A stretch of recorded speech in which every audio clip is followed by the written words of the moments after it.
पढ़ते सेनुरवा डोलिया, पढ़ते सेनुरवा डोलिया उठे नैहर से, आखिरी विदाई होला बलमुआ के घर से, आखिरी विदाई होला बलमुआ के घर से, आखिरी विदाई होला।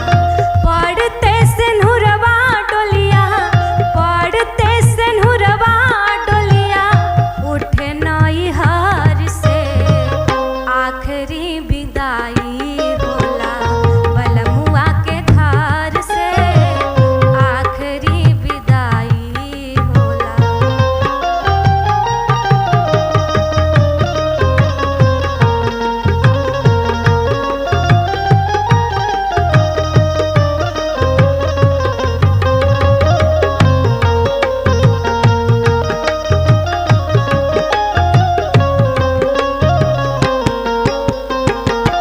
शुरू होला जिंदगी भले, शुरू होला जिंदगी भले नई को खबर से, आखिरी विदाई होला बलमुआ के घर से, आखिरी विदाई होला बलमुआ के घर से, आखिरी विदाई होला।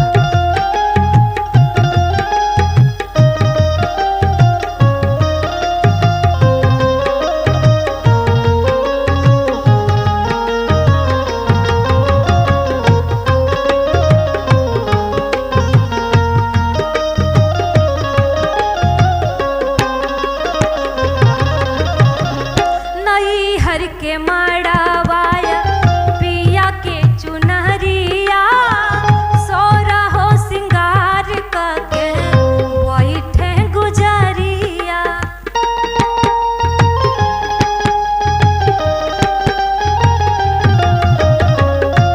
नैहर के मड़वाया पिया के चुनरिया, सोरा हो सिंगार करके बैठे गुजरिया। दोनों बेला बांधल रहे, दोनों बेला बांधल रहे खोई साया चर से, आखिरी विदाई होला बलमुआ के घर से, आखिरी विदाई होला।